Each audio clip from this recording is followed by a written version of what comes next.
My sister tried to embarrass me in front of everyone, but she forgot one crucial detail. Do you remember Rodney? Your childhood friend who cried all the time? My sister Elaine asked in a sweet voice that always meant trouble.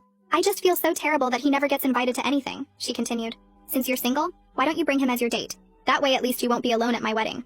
I almost laughed. She felt bad for him? After nearly drowning him in the pool as a kid and laughing when he cried to his mom? I doubted it, but I still agreed to her request. Rodney was always a nice kid, even if he hid behind me when he got picked on and cried all the time. But I didn't realize my sister Elaine had something else in mind until she forgot to hang up the call properly. I heard her go back to giggling to a friend on her laptop. My sister's actually bringing Rodney. Can you believe it? I told her to bring him out of kindness and she actually bought it. Wait until everyone sees her walking in with that crying loser. They'll see just how desperate and pathetic her dating life is compared to mine. My eyes widened. I fell right into her trap. And if I backed out now, I was sure she'd turn it around and make me look petty and jealous. So I tracked down Rodney through old school contacts and immediately told him everything, thinking I could at least save one of us from embarrassment. When I called, he sounded genuinely surprised but still agreed to come. I appreciate you looking out for me, but I won't let you go through this alone. Besides, I haven't been to a wedding in years, he said. This could be fun. On the day of the wedding, I was prepared for disaster. I'd even practiced clapbacks for when people laughed at Rodney. Then the doorbell rang. I opened it expecting to see the same scrawny kid with thick glasses and chronic allergies. Instead, I was standing face to face with a 6'2" Henry Cavill-looking guy in a perfectly tailored suit. Hi, I'm looking for Rodney, I said, nervously shifting around. Yep, that's me. Ready to go? The handsome guy responded. My brain couldn't process what I was seeing.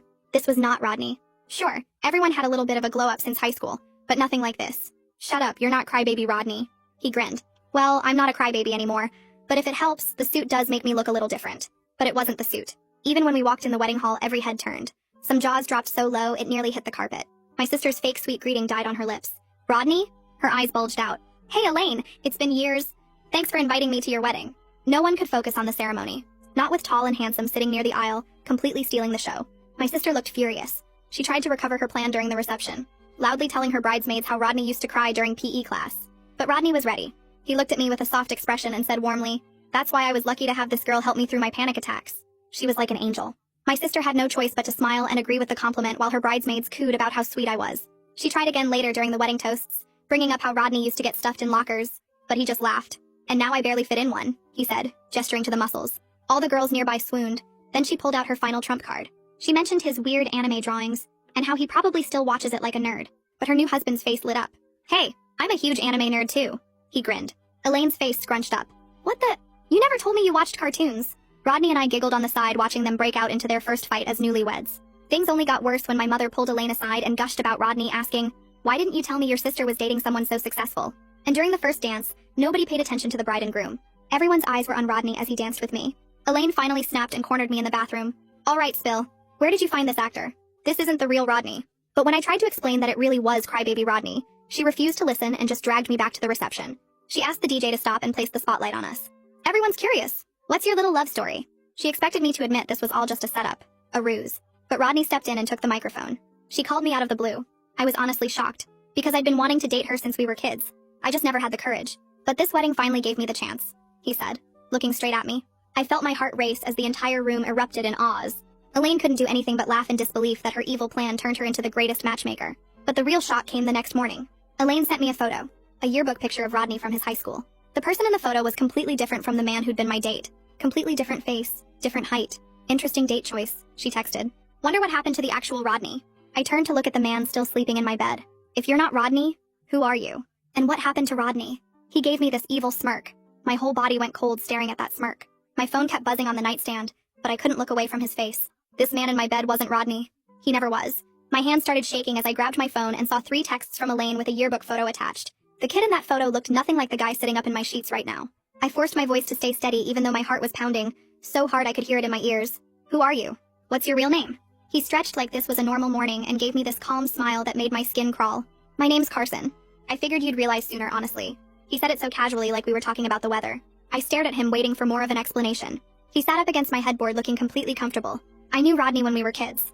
Thought it would be poetic justice to show up as him at your sister's wedding after how she treated us back then. His explanation sounded practiced like he'd rehearsed it. But something felt off about the whole thing. My brain kept screaming at me to get him out of my apartment right now. I pulled the blanket tighter around myself and stood up. You need to leave. Right now.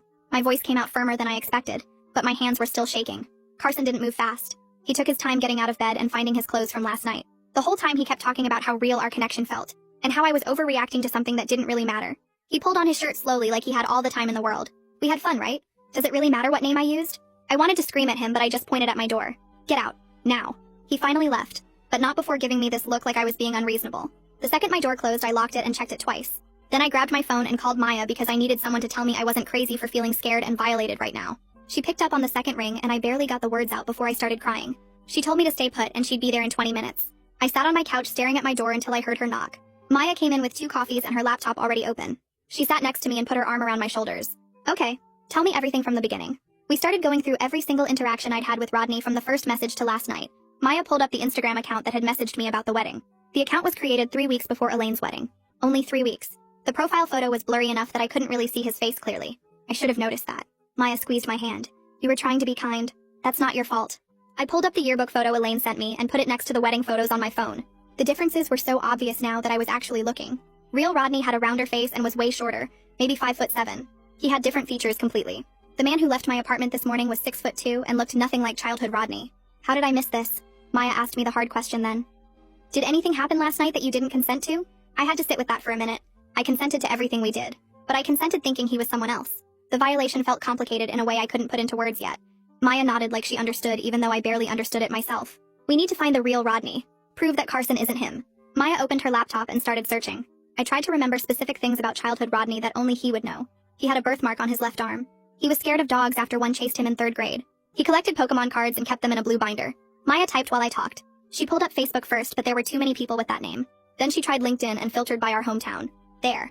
A profile for a Rodney matching our age range. Works in IT for a company in Portland. His profile photo showed a man who looked exactly like the yearbook picture, just older. 15 years older, but definitely the same person. Round face, shorter build, glasses. Nothing like Carson. My hand started shaking again as I stared at that photo. I was completely deceived. And I let it happen so easily. Maya grabbed my laptop and opened a new tab. We need to secure everything right now. She pulled up my email account and started walking me through password changes. I typed in new passwords for my email, my bank accounts, my social media, even my Netflix because I couldn't remember what Carson might have seen when he was in my apartment. Maya made me write each new password in a notebook and hide it in my desk drawer. She pulled out her phone and looked up how to change apartment door codes online. I followed the instructions, my fingers shaking as I entered the new 6-digit combination into the keypad by my front door. The beep confirming the change felt like the first actual thing I'd done to protect myself since Carson walked out this morning. But even as we worked through the security checklist, my brain kept replaying moments from the wedding. How he knew exactly what to say to counter Elaine's attacks. How he touched my arm when we danced. How he looked at me during that microphone speech like he actually cared. Every memory felt contaminated now. Maya squeezed my shoulder. You couldn't have known. He planned this. I picked up my phone to call Elaine. Maya raised her eyebrows but didn't stop me. Elaine answered on the second ring. I told her everything in one rushed explanation. Carson wasn't Rodney. He lied about his entire identity. He manipulated both of us. The silence on the other end lasted maybe 5 seconds before Elaine's voice came back sharp and defensive. Okay, so you brought some random guy to my wedding and now you're trying to make it my fault? I felt my jaw clench. You set me up to be humiliated. You wanted everyone to laugh at me for bringing the crybaby kid. That's what created the opening for Carson to step in and pretend to be him. Elaine scoffed. I didn't tell him to lie about who he was. That's on you for not recognizing your own childhood friend. Maybe if you'd actually kept in touch with people instead of being so isolated, you would have known what Rodney really looked like. Her words hit exactly where she intended. You literally sent me the yearbook photo proving he's not Rodney. You know I was deceived. And you're still trying to make this about my judgment instead of taking any responsibility for setting up a cruel trap at your own wedding. Elaine's voice got louder. I was just having fun. Everyone plays little jokes at weddings. You're the one who slept with a complete stranger and now you want to blame me because you feel stupid. I hung up. My hands were shaking so hard I almost dropped the phone. Maya took it from me and set it on the coffee table. She's not going to help. I know, but I needed to hear her say it out loud. Maya nodded and pulled her laptop closer. She started typing something while I sat there feeling the anger burn hotter than the fear for a minute. Carson had to know about Elaine's plan somehow.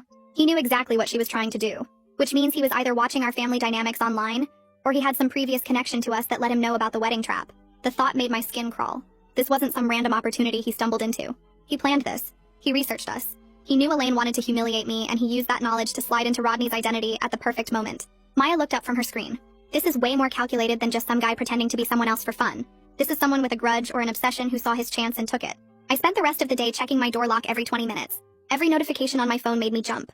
Every footstep in the hallway outside my apartment made me freeze and listen until it passed. Maya stayed through the afternoon even though I knew she had work stuff to do. We ordered Chinese food because I couldn't imagine going to a restaurant where Carson might show up. The delivery guy knocked and I made Maya answer the door while I watched from the kitchen. I felt ridiculous and violated and angry all at the same time. We ate on my couch with the TV on, but I couldn't focus on anything playing. Maya kept up a steady stream of conversation about normal things. Her job, her annoying coworker, some show she was watching. I was grateful she wasn't making me talk about Carson every second even though he was all I could think about. When Maya finally left around 8, I locked the door behind her and checked it 3 times. I tried to watch TV but gave up after 30 minutes of staring at the screen without processing anything. I got ready for bed early, thinking maybe I could sleep off the worst of the anxiety. I laid in bed staring at the ceiling. Every small sound in my apartment building felt threatening. The neighbor's door closing, someone walking up the stairs, the building settling, the heater clicking on. My mind kept spinning through worst-case scenarios. What if Carson kept a key to my apartment somehow? What if he copied information from my laptop while I was asleep? What if he took photos of me that I don't know about? What if he shows up at my work? I checked my phone. 11:30. I tried closing my eyes but my brain wouldn't shut off. At 1:15 I got up and checked the door lock again. At 2:30 I checked all my windows. At 3 in the morning I finally gave up and texted Maya. I know you're probably asleep but I can't stop thinking about what he might do next. She texted back within 2 minutes. I'm awake. Do you want me to come back over? I told her no but thank you and that just knowing she was awake helped. We texted back and forth for another hour about nothing important until I finally felt calm enough to try sleeping again. I dozed off around 4:30 and woke up at 7 feeling worse than if I hadn't slept at all. But lying in bed feeling anxious wasn't helping anything. I got up and made coffee. I needed to approach this like a problem I could solve instead of just a thing that happened to me. I opened my laptop and created a new document. I titled it Carson Timeline and started writing down everything I knew. When he first messaged me, what the account name was, every conversation we had leading up to the wedding, everything he said at the wedding itself, every interaction after. I went through my phone and took screenshots of all our text messages. I wrote down everything he told me about his supposed life, his job that he was vague about, his apartment that he never invited me to, the gym he claimed to go to but never specified which one. Every detail I dismissed as normal now looked like a red flag I should have caught. Maya came back over mid-morning with more coffee and bagels. She sat next to me and looked at my timeline document. This is good. This is really good. We need to find out where he actually lives and works. She opened my phone settings and started going through location history. I watched her scroll through weeks of data. Look at this. Every time you two met up, it was either here at your place or at public spots like coffee shops or restaurants. He never once invited you to his apartment. I pulled the laptop closer and added that to my notes. I tried to remember specific conversations from the wedding and after. Every time I'd asked Carson detailed questions about his life, he'd deflected. When I mentioned maybe visiting his place sometime, he'd changed the subject to how much he loved being at my apartment because it felt cozy. When I asked about meeting his friends, he'd said something about them all being busy with work. Every deflection had seemed smooth and natural at the time. Now they looked like obvious evasion tactics. Maya pulled up our text message history, and we read through everything chronologically. He always messaged first. He texted at weird hours like 2 in the morning or 6 in the morning like he was checking when I was online. The pattern felt creepy now in a way I dismissed as him being really interested when I thought he was Rodney reconnecting with an old friend. Maya pointed at the screen. He was monitoring your activity, seeing when you were awake and active so he could time his messages to seem natural. I added all of it to my timeline. Then I opened LinkedIn and searched for the real Rodney. His profile came up again with that photo that looked exactly like the yearbook picture, just older. I clicked the message button and started typing. Hi Rodney. This is going to sound strange, but someone impersonated you at my sister's wedding last month.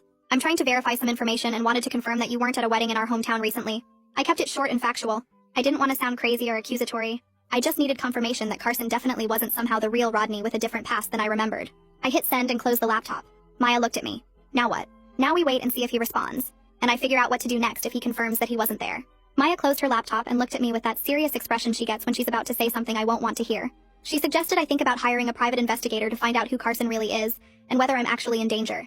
The idea made my stomach hurt because I'm already barely making rent, and my savings account is basically empty. But the thought of not knowing who this person is or what he wants felt way more dangerous than being broke for a few months. Maya must have seen the panic on my face because she immediately pulled out her phone and started searching for investigators in our area. I watched her scroll through websites while my brain kept circling back to the fact that I slept with someone whose real name I don't even know. After about 20 minutes, Maya found a website for someone named Tanner Barron, who focused on digital investigations and identity verification. His rates were listed right on the site and they were steep. Like really steep. But not completely impossible if I cut back on everything else for a while. Maya looked at the consultation fee and offered to split it with me as a loan, which made me want to cry because I hate borrowing money, but I also couldn't do this alone. I nodded and she immediately called to set up an appointment for that evening. While we waited for Tanner's office to call back with a time, my phone buzzed with a text from Carson. My whole body went cold when I saw his name on the screen. Maya grabbed my phone before I could and read the message out loud. Carson was asking if I was okay and saying he wanted to talk through what happened, using the same warm and caring tone he'd used throughout the entire wedding and after. He wrote like we'd had some minor fight about where to eat dinner, not like he'd lied about his entire identity and tricked me into sleeping with him. I felt my skin crawl reading his words because he was acting like I was overreacting to something small instead of being completely violated by his deception. Maya handed my phone back and told me not to respond under any circumstances. She pointed out that Carson was testing me to see if I'd engage with him, probably trying to figure out whether I was angry enough to actually take action, or if he could smooth everything over with his charm like he probably had with other people before.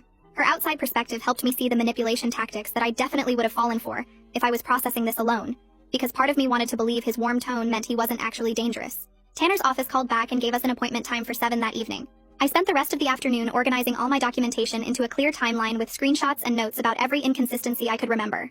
Maya helped me print everything out and put it in a folder so I'd look prepared and serious instead of like some dramatic person making up stories. At 6:30, we drove to Tanner's office in a building downtown that looked professional and legitimate, which made me feel slightly better about spending money I didn't have. Tanner met us in the lobby and brought us back to his office, which had filing cabinets and computer equipment and framed certificates on the walls. He was probably in his 40s with gray hair and glasses, and he treated the whole situation like a serious case instead of making me feel stupid for being deceived. That alone was worth something after Elaine's reaction that morning.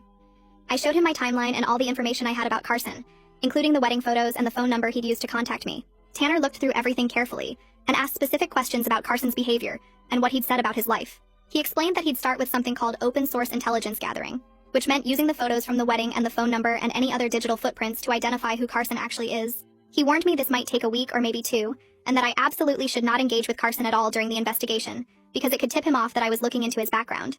I asked Tanner if this kind of situation happens often, because I felt so stupid for not seeing through Carson's lies. Tanner told me that identity deception in dating contexts happens way more than people realize, usually for financial scams, but sometimes for revenge, or because someone is obsessed with another person. Hearing that I wasn't uniquely foolish helped a little bit, though I still felt angry at myself for ignoring all the signs that were probably obvious now that I looked back. Maya and I left Tanner's office around 8 and went back to my apartment. Over the next few days, Carson kept sending occasional texts that switched between friendly check-ins, asking how my day was, and slightly wounded messages about me ghosting him after we'd had such a great connection. I saved every single message exactly like Tanner told me to, but I didn't respond to any of them, even though part of me really wanted to confront him directly about all his lies and ask him what he thought he was doing. On the 3rd day after I'd sent my LinkedIn message to Real Rodney, he finally responded. My hands were shaking when I opened the message because I knew this would confirm everything one way or another. Rodney wrote that he was really confused because he definitely wasn't at any wedding, and he hasn't been back to our hometown in 5 years since his parents moved to Arizona. He included a current photo of himself that showed a guy who looked exactly like the yearbook picture, just aged up about 15 years, with the same round face and features that were completely different from Carson's. Seeing that photo made everything real in a way that hurt my chest, because now I had definite proof that Carson was an imposter using Rodney's childhood identity. I messaged Rodney back right away explaining the full situation about my sister's wedding, and how someone showed up claiming to be him.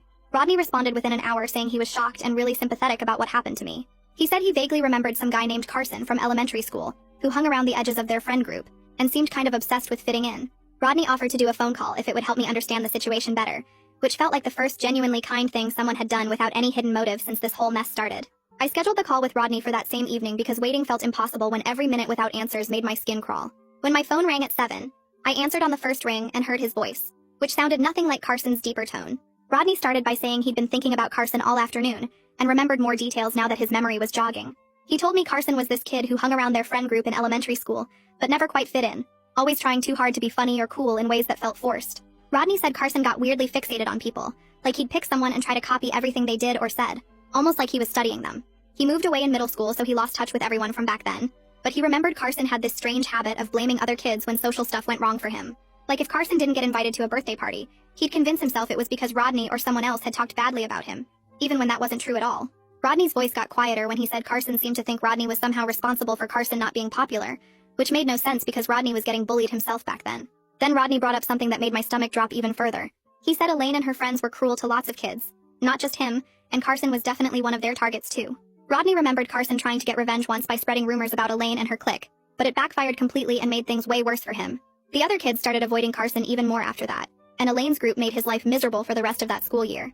Rodney paused and then said something that made everything click into place. He told me it seemed like Carson had been nursing these grudges for over 15 years, just waiting for the right moment to act on them. The wedding must have looked like the perfect opportunity to get back at Elaine, while also inserting himself into a situation where he could feel important and desired. I thanked Rodney for being so honest and helpful when he didn't have to be. Then I asked if he'd be willing to provide a written statement confirming he wasn't at the wedding, in case I needed it for legal stuff. Rodney agreed right away but asked me to please keep him out of any public drama, because he had his own life now and didn't want to get dragged into whatever mess Carson had created. I completely understood that request since Rodney was just an innocent person, whose identity got stolen for someone else's twisted scheme. After we hung up, I sat there feeling like puzzle pieces were finally coming together, even though the picture they formed was really disturbing. 2 days passed where I barely slept, jumping at every sound and checking my locks obsessively.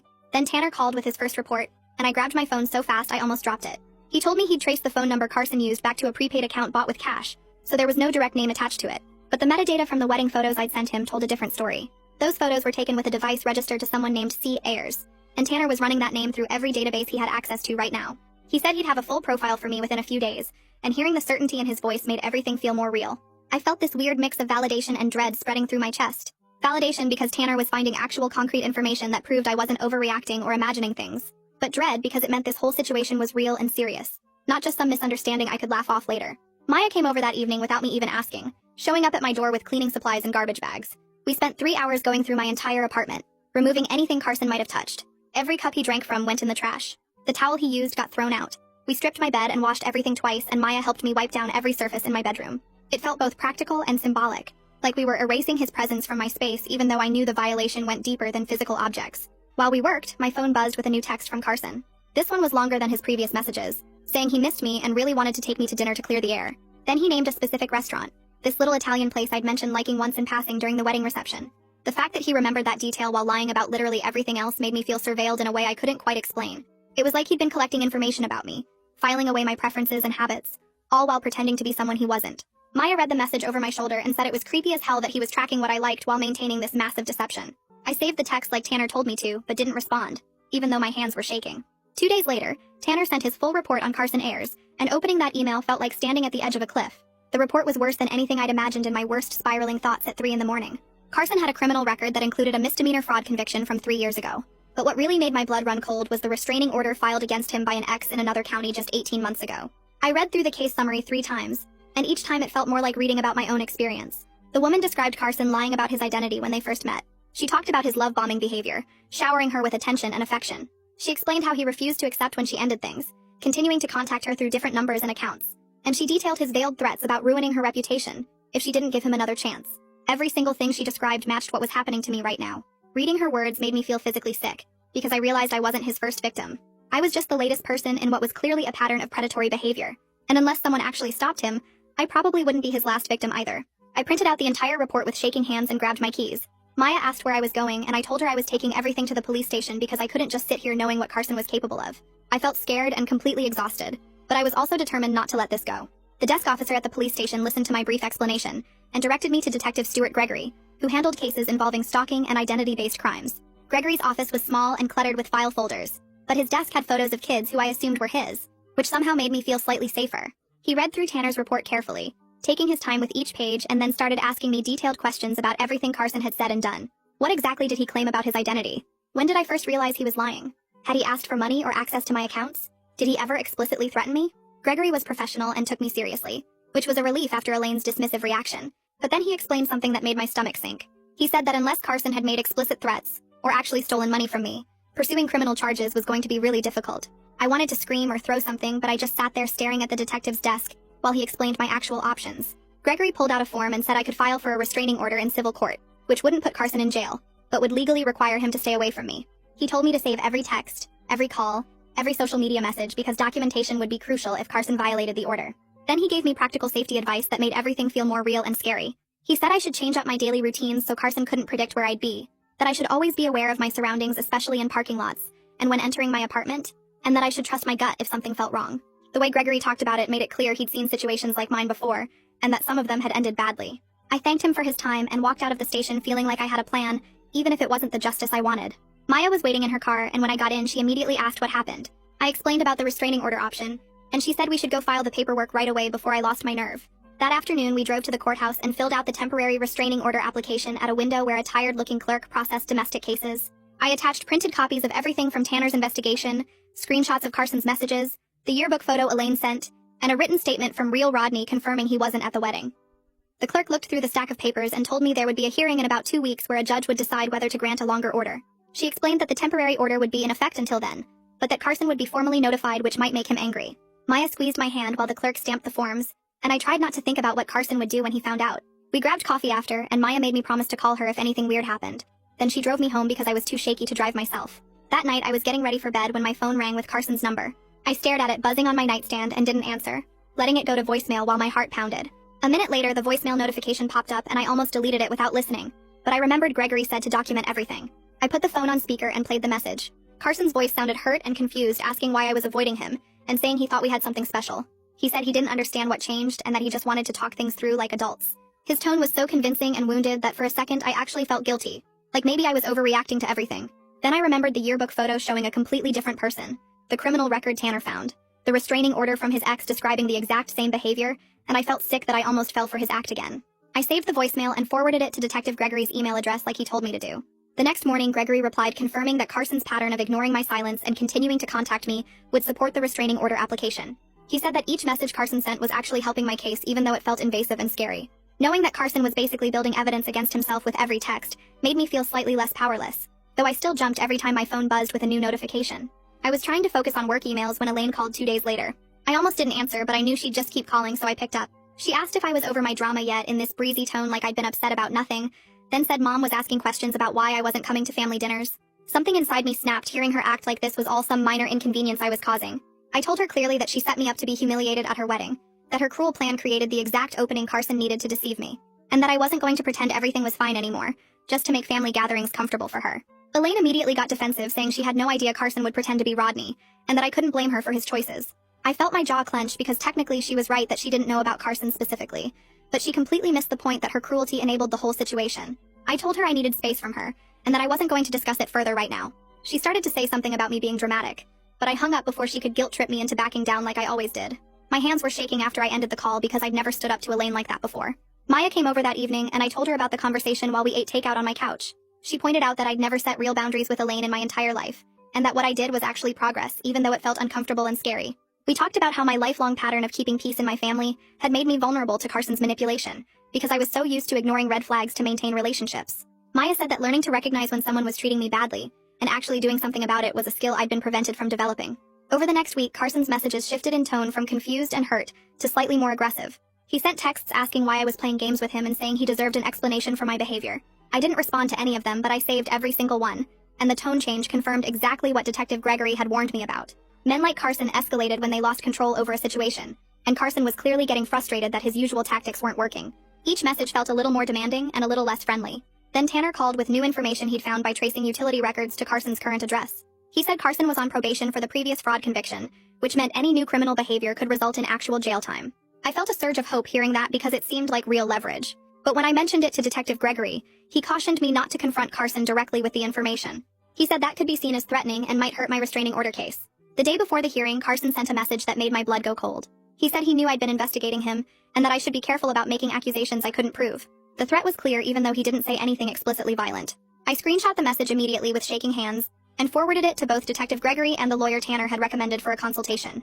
The lawyer replied within an hour saying this message significantly strengthened my case, and that I should bring printed copies to the hearing tomorrow. I barely slept that night knowing I'd have to face Carson in court the next day. Morning. I walked into the courthouse with printed copies of every message Carson had sent, my hands shaking as I went through security. The hearing lasted 40 minutes, and the judge granted the restraining order without much debate after reviewing all the evidence Tanner had gathered.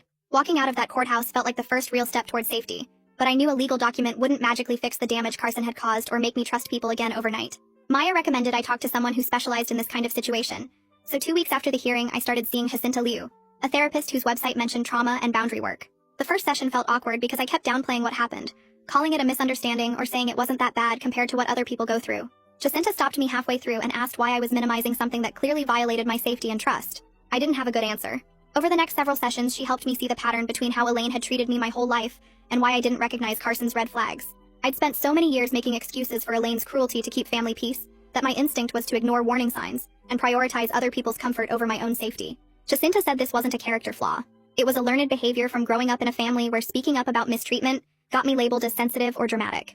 In our third session, I told Jacinta about specific times Elaine had humiliated me growing up, and how I'd always brushed it off as sibling rivalry or her just being competitive. She asked what I would think if a friend described their sister treating them that way, and I realized immediately that I'd tell them it was cruel and unacceptable. Somehow I'd never applied that same standard to my own experiences. Jacinta gave me practical tools for recognizing manipulation tactics, like noticing when someone makes you feel responsible for their emotions, or when they rewrite history to make you doubt your memory. She also taught me how to set boundaries without feeling guilty, which felt like learning a language I should have known my whole life. The work was uncomfortable because it meant acknowledging how much I'd tolerated, and how that made me vulnerable to someone like Carson.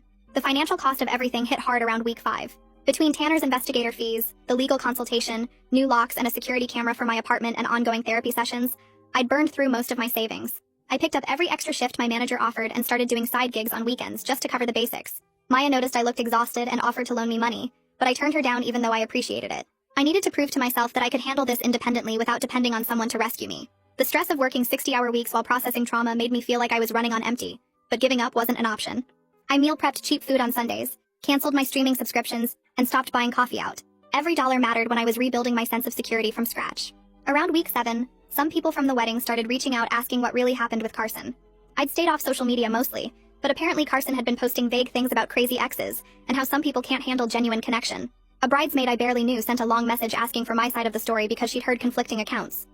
I realized Carson was running his own counter-narrative to make me look unstable or vindictive. I wrote back a brief, factual explanation to the people I actually trusted, saying Carson had lied about his identity, and that I'd gotten a restraining order after discovering his criminal history. I didn't go into detail about the manipulation or the violation I felt, just stuck to facts that could be verified. With everyone else, I let it go. Some people would believe Carson's version no matter what I said, and trying to control the narrative with acquaintances I'd never see again wasn't worth my energy.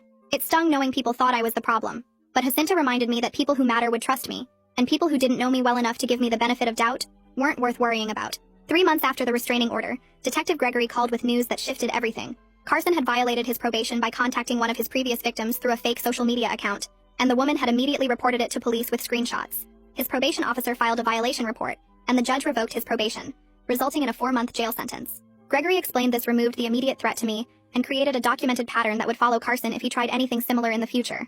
Knowing Carson was actually facing consequences felt surreal after months of feeling like the system couldn't really protect me. Gregory said the jail time wasn't long, but it sent a clear message that Carson's behavior had real repercussions, and the violation on his record would make any future restraining orders easier to enforce. I thanked Gregory for keeping me updated and for taking the situation seriously from the beginning, when I'd felt like I was overreacting to everything.